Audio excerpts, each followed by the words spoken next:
to a very special edition of Iron Rage. I'm joined as always by Lee Priest, and today we're going to be doing Lee Priest's impressions, predictions, and analysis of the upcoming Arnold Classic 2020. Lee, we know you're a man of many opinions, and obviously this might be the best Arnold lineup that we have, maybe in the history of the show that we've ever had. It's certainly Olympia lineup worthy.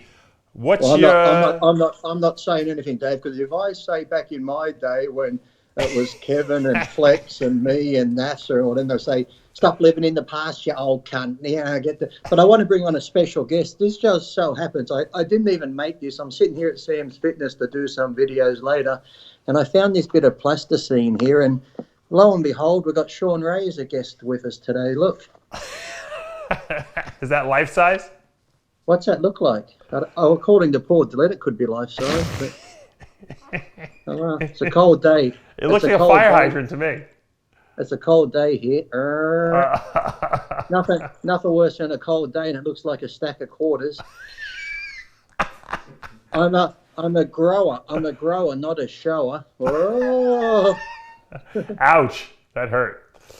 Yes, and I found something else. Yes, people have asked me, Lee, are you crazy? Yes, look, I'm fucking nuts. Look. I'm here all day, people. It's a little corny. All day. And with that intro, you're going to get it again when we read the comments on YouTube. Turn it down, turn it down. Is Sam's Fitness, I never really understood, because I've been doing videos for them for years. They're an equipment company, correct? Yeah, they sell Megatech. It's an equipment company from Germany. Okay. And then they also sell ATX, and they sell training belts, training straps, any type of bar you need, great bar attachments. Oh, here's my breakfast too, look. Nice. This says on it, breakfast bakes, apple and cinnamon, equivalent oats to a bowl of porridge. Porridge? Porridge, oatmeal. Yeah, I like that term, porridge. Quest bars, woo, chocolate sprinkled donut. I never saw that one. You Must be a new one. Don't lie, you've been in Blackman's office, you've seen the chocolate donut sprinkled. So what are you doing up at Sam's there? You testing out some equipment? I'm doing some videos. I come in and just demonstrate some equipment, and then What's your favorite equipment line there? It's actually really good. I'm actually going to get some more for the house. It's the same equipment I had. I did a video when I lived out at Lancaster. Look, there's one of Sam's workers working hard in the high-vis vest. Look at that. Safety first. There we go.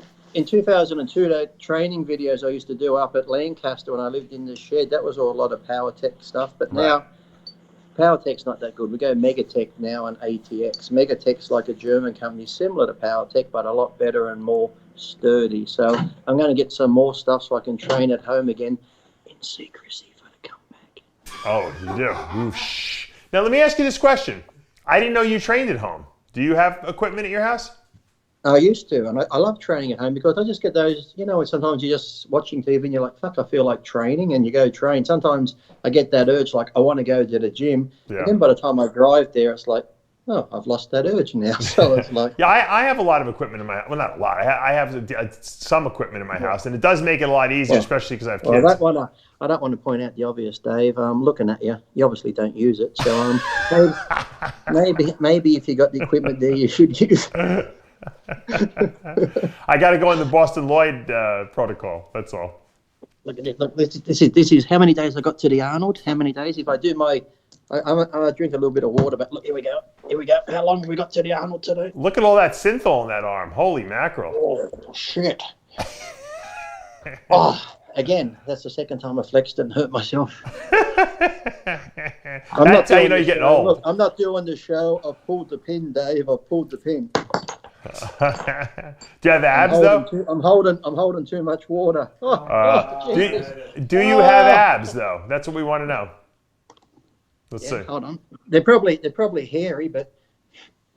Oh, you're very lean. That's a bit of hair there. Look at that. Yeah, that's all right. You're pretty ripped. I'm not showing you anything lower than that. Let me see legs. Do you have any legs? My legs? Oh, Jesus, Dave. I got long pants on with tights. I can't really... What is this, a posing seminar? It's a posing seminar. I can't even see where the camera is from my leg. Look. You got size still. Are you still natural, or are you juicing now? Oh, I'm still natural. That's the point I'm making here. I know. I'm just checking. I'm making sure that you are not lying to us. I'm fucking being natural, and I'm still in better shape than half these guys fucking juiced to the gills. That's right. Because you know what'll happen? All our viewers will say that Lee's full of shit, and I believe you. Of course I know you're not. You know what? I know you're not a liar because there's no reason to lie. That's the funny thing, though. When I do juice and I do take, I say yes, I'm on, and I tell the exact amounts, and then when I tell the exact amounts, I was still lying, and but I'm not one of these people that says when I'm off, I'm still fucking taking shit. Right. When I'm off, I'm off. When are you going to go back on a cycle? Do you have any plans? Not for a bit, maybe. Yeah, I had those new MRIs done, so maybe there's a doctor in LA when I go over in May, might have a look at it. If I had the neck properly fixed, I'd probably go back on. But if I'm not, what's the point? Maybe I might try some of the new SARMs and that. There's meant to be like that. Is it RAD 140? I've heard a few people talk about. Yeah. But don't you think like stuff like DECA might reduce some of the inflammation around your nerve problems you got going on there? Maybe you'll feel better. It probably would help with the inflammation, but it's like I've told people, if the nerve's crushed, nothing's going to uncrush the nerve apart from the operation. So it could help with the inflammation, but if it's still crushed and the signal's not getting through, what's the point? It's like when I talk on this show and tell people stuff, the signal doesn't quite fucking get through to some people. I think a few people have a crushed nerve in their fucking brain. You have a very strong signal though when you talk about Are you looking to get the surgery? I mean, have you been exploring talking to surgeons and stuff like that about possibly getting it? My friend's gonna pass it around to a few over there and have them look at it and see what the best options will be again. But yeah, I'm at that point now. I might get it fixed now that the insurance company has finally realised it was the car. After 5 years, I finally got the letter, like I said, from the doctor and from the independent, because like I said, I'll go to my doctor, you go to the insurance doctor. They always conflict 5 years of, it was the car accident. No, you did it training. No, it was the car accident. No, you did it training. So these independent people came in, 2 of them, and then they had another guy. They went over all my doctor's notes, or insurance doctor's notes. They went over I read through the thing. They went over my doctor's notes all the way back to when I had cardiomyopathy in America, so just to make sure. And they said after going through everything, we finally have come to the conclusion it was the car accident. Well, fucking thank you. No shit, Sherlock. It's like, fuck. Now we can proceed with the case. That's the bit where they get the money. What's wrong with your heart? You said you had a cardiomyopathy? That was back in like 2004 or so. Back but those don't when go I had away. The virus. I was in Santa Monica Hospital. I had like a virus that caused it. And the infraction went down. I think that's when I think Sandy Rinaldi was one of the nurses when I was in hospital. Oh, that's funny. That's funny. Wow. Yeah, so. That's crazy. Yeah, and actually I had a nurse come in at the time, just a normal nurse. How's this when I was doing because you got to do all the heart tests and stuff. And I've been dieting leading up to the Ironman. Yeah. You know, feeling sick, but I'll keep training.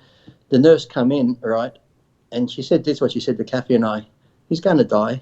Really? Really? She said that? I'm like, what? So then they say, we're going to do some more tests, and they bring me some food, right? You know, they bring you hospital foods of vegetables and chicken and stuff, and then there's a bit of cake. She goes, like, don't eat the cake because that'll mess the test up with sugars and that. So she leaves the room. I'm eating the chicken. I'm like, start eating the cake. You're like, I'm going to die anyway, right? Yeah. So when the nurse come in, she fucking flips out. I told you not to eat the chocolate cake. Blah, blah, blah. It's going to mess up the test. I said, yeah, you also said I'm going to fucking die, so I'm going to fucking die. I'm eating the chocolate cake. I'm not leaving this world just eating chicken and vegetables. There you go. The cake. So fuck you. That's crazy. So I had to wait a few more hours for it got out of my system before I could do the test. That's nuts. It was the nicest chocolate cake, even for hospital chocolate cake. It was very nice. Lee does whatever he wants to do. That's your history. Now, Lee, we got the Arnold Classic coming up. Once again, one of the best lineups out there. We got William Bonac, who's a former Arnold champ, obviously second place last year, second place at the Olympia. You got Big Ramy, who hasn't been on stage for a whole year. Who do you like in the show? Why?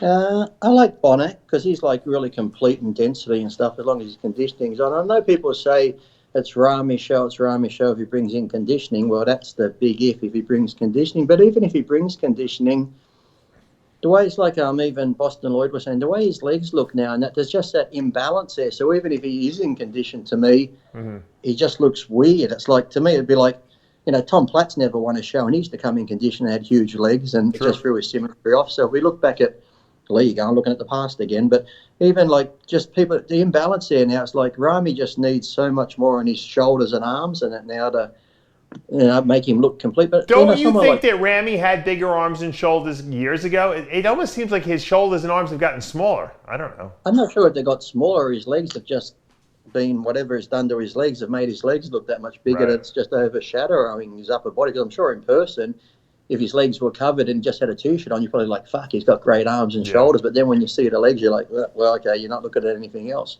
It's like me with my arms, Dave. Wow, look at Lee's arms. Oh, he's got a fuck chest and shitty back. Fuck out there, looks like crap. When he does this pose, his arms are so big. Oh, I got a shit chest. He looks like a fucking pirate. Sunken chest. Fuck him. Sunken chest. Who said you have a sunken chest? I've heard it all day. Oh, who hasn't? It's like, those internet guys, when you look at them, I told you, they're the experts. So, yeah, but you got Bonac. I think if Bonac comes in, as I said, I prefer his overall shape and density and stuff. If he came in shredded, I think he would do really well. I think he's going to be at least top 3 for sure. What about Dexter? Well, Dexter, you can never count Dexter out. So, Dexter's going to come in conditioned. We know that. But really, with Dexter, I'm not sure. Sometimes I feel Dexter gets a little bit punished by the judges because he's been around so long. And I'm not sure whether the judges in their mind are like, okay, Dexter looks great, but he looks the same. Are we looking for new blood? So if Dexter looked just as great as Bonac is because Bonac's the newer on the scene, are we going to put him over Dexter when Dexter could probably win? They probably think, well, Dexter, he'd be happy with 4th and 5th still in the Arnold Classic, but even if he should maybe win, just because he's been there so long, I wouldn't say, and he deserves to be up there, but even if he deserves to win, I'm not sure because he's been there so long whether the judges will just be like, well, okay, we'll give him 3rd place, that's good, and put the newer blood up there because this is Dexter's last year probably. So, so he's got that sort of, I think, going against him even when he maybe should win the show because you never count him out. His conditioning is going to be on, and maybe this being his last round of shows, he might come in and shock everybody. Sure. Throw another name at me. Throw another name. What about what about Cedric McMillan, who's won this show before as well, too? Well, there's Cedric. Between Cedric, he always reminds me of Roden. When he's on, he's on. When he's off, it's like he can never tell. And it's like with him, and when he's off, he's got one of those bodies where some guys can be like, say, in the day, you had a Cormier or a Flex, they could be a little bit off and still look fantastic. For some reason, Cedric, when he's a little bit off, he looks off. He's like tall. I think it's because of his height. He can look either shallow or he can look unconditioned. And it's like we were mentioning before. It's like it's all about conditioning because conditioning, we've said it before, how many shows did we go to where you'd see somebody in their clothes and you'd be like, look at him, he looks fucking crap. Yeah. As soon as he pumped up and took his shirt off, you're like, holy fuck. Well, that's what people used to say to me backstage. I'd come in just wearing black shirts, black baggy pants, and looking like, whatever. And then as soon as I pumped up, to me, it would be like, where the fuck did that come from? So generally the guys that you said that look the smallest and the really drawn and walking around, when they pump up, they're the ones that impress you the most. I remember seeing some guys would come in all big and shit. They take their shirt off. You're like, nah, he's a couple of weeks away. He should have died a little bit harder. So, yeah, with Cedric, not going to know to the day of the show. So really with anyone, we're really not going to know. We see all these predictions coming out. So maybe someone who we're thinking, okay, he's good for 8th place, he might surprise the hell out of us and suddenly come through. And you got Josh where, being Australian, I wish him all the best, but still, people came down on Sean for what he said. And, Josh is the only one who's going to know himself within his heart how he feels and stuff. But me personally, I still probably would have given it another year. But whether, it's been mentioned sponsors might want you to compete. You think if you don't compete, the sponsors won't be happy and stuff. But your health's got to come first. And I know when I'm feeling good, just training hard, the pressure it puts on my head and shit, I always think to myself, I'm going to have a fucking aneurysm or blow something out. So having an operation there in that area where, there's so much in here, well, not in my head according to people, but in other people's heads, there's so much in there. But yeah, so, I wish him the best, but, his conditioning has always been on. So it's going to be, did he train with the same intensity or did he maybe train only 90% knowing, okay, I've had that there. Did he really go balls to the wall type thing? So I'm sure Josh put forth the most intense effort he could. The question is, was it enough? I mean, the guy put up some pictures on his Instagram the other day. If you looked at how he looked at January 1st, I mean, he looked like he wasn't even a pro bodybuilder, and so his body has bounced back. But when you have to play catch up like that while you're dieting for a show, sometimes the results are not what you really wanted, so to speak. And like I said too, we've all been through those stages where you're training, and then say you get off a bench and you feel lightheaded, or you get off something and you've got a bit of a headache. To us, we'd be like, yeah, whatever. But if you've had a head operation and you get a bit of a headache, I'd be thinking, oh shit, is something going on? Is something gonna mess up again? Have I pushed too hard or busted something? So it'd be hard, because I don't even know, like I said, if you've had a slight injury sometimes, say like you've done your shoulder or something and you're training hard, you get a little pain there, you start backing off thinking, oh, is it going to go again? Is it going to go again? So generally the guys that look the best are the ones that, like I said, when we're younger, we don't give a fuck. It's like pain or anything. You keep fucking going. As you get a bit older, you're a bit more wary, you back off a bit. So what do you think about like a Patrick Moore and Sergio Oliva Jr., two newer guys on the block? Well, there's two, like I've seen the pictures that Sergio Jr.'s been putting up, and he looks great with Chris helping him and stuff like that. So you can't count him out. He's going to be I think he could be like the dark horse. No, I'm not saying that people because he's black. I'm just saying that's a saying. That's a saying. It's not a racist saying, okay? It's like, there's Lee calling someone dark, okay? He could be the African-American horse in the race, I think, because, his look from the photos, he looks great. So it's just going to be interesting to see how he looks on stage. His shapes there and his muscle bellies are nice.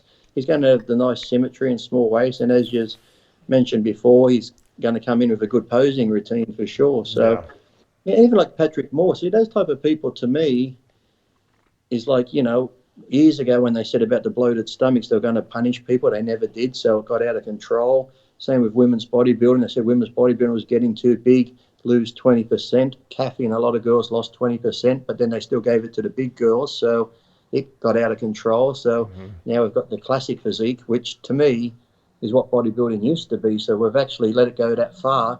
We've had to make a class to bring it back to what it used to be. And, people like Patrick Moore and Sergio Jr., I think their physiques are great. They've got nice mass, but still got the lines and the small taper and stuff like that. So I'm really hoping they do well and they do get rewarded, because that will show, hey, this is what bodybuilding should be. Because if you don't reward the guy, if you keep giving the guys with the big fat stomachs and all these top placings, they're not going to change. Right. And then the guys who have the nice shape think, well, fuck, I got to look like that. So then they let themselves go, and that's what happened. We had a fucking mess going on. So that's like when Dexter won the Olympia, I thought, great, we're going back to the nice shape and that, but then after that we went back to the bloated look.